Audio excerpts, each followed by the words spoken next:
Hey there, fellow thinkers. Welcome to our video on Resist the Downward Pull of the Group, the Law of Conformity, from the book The Laws of Human Nature by Robert Greene. We all became different people in social contexts. Sometimes we imitate others and sometimes we change our beliefs to fit in, or our mood changes depending on the prevalent emotions of the group. If we're not careful, this social personality can take over. Become self-aware of how you behave in groups and cooperate as long as you remain independent and rational. The invisible energy that affects a group and connects its members is called the social force. The social force leads to both internal and external sensations. It adjusts in strength depending on the size of the group, and it draws us in. The social force is neutral, but it can be used for positive purposes, cooperation and empathy, or negative purposes. To make the best out of the social force, we need group intelligence. This intelligence is about bringing awareness to the effects of the social force so that we can resist its negative effects. The social force has two aspects: an individual effect and the group dynamics. The individual effect encompasses the patterns that individuals fall into, and they include the desire to fit in. This involves dressing like everyone else, as well as adopting the same values. The need to perform. When we're part of the group, we're always performing. As part of this act, we adapt our dialogue to be accepted and liked, and we hide our flaws and display our strengths. Emotional contagion. The emotions spread from member to member. Hypercertainty. This is our predisposition to act, though it leads to risk-taking. Be aware of this so that you can doubt and reflect. Being rational protects you against the foolish behavior of the group. Group dynamics are the patterns groups fall into, and they include group culture. The group always has a culture or spirit. At the core, there's always an ideal, and the culture reflects the group's founders.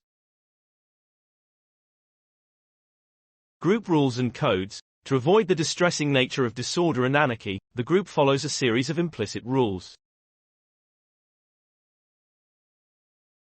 The group court. In groups, there's always a courtier, a companion to the king or queen who follows and imitates them.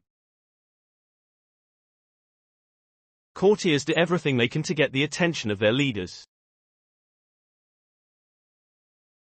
The group enemy. All groups have some form of enemy. See the enemy as it really is and learn from them. Group factions. Eventually, groups turn into small factions. Create a strong culture to prevent this from happening. Carefully observe how you behave within groups.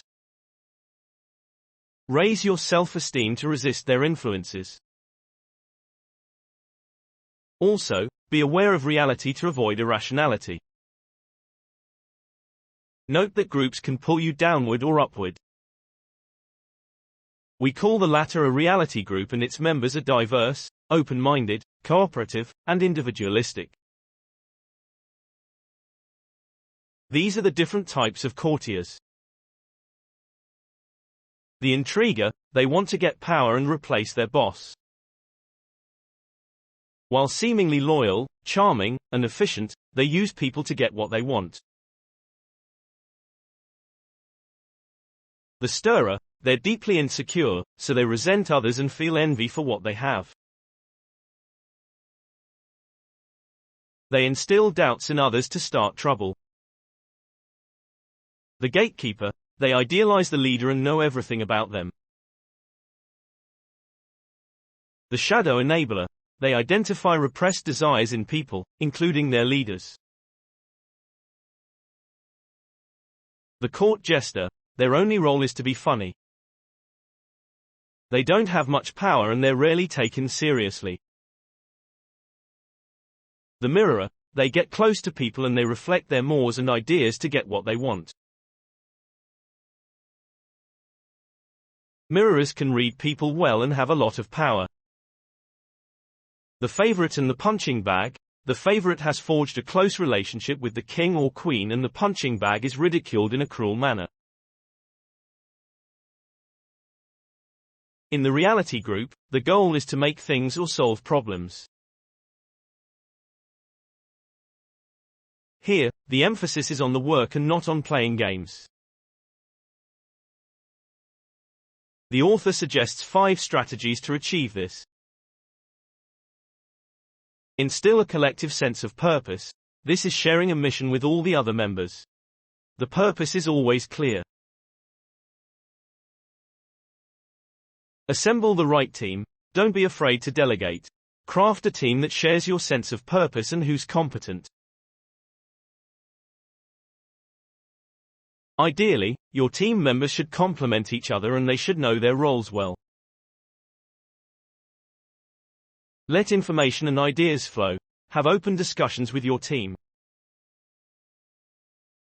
Infect the group with productive emotions. Don't be upset with obstacles. Instead, move forward and solve problems. Be confident, but not grandiose. Forge a tough group. Create a group that's ready for a crisis. Challenge its members regularly and see their reactions. Remember, the power of the group can either lift us up or drag us down. By becoming self-aware of our behavior within groups and actively resisting negative influences, we can harness the social force for positive outcomes. Take the time to reflect on how you interact within groups and strive to cultivate a reality group that values collaboration, problem-solving, and growth. Thank you for watching and join the conversation by sharing your thoughts in the comments below.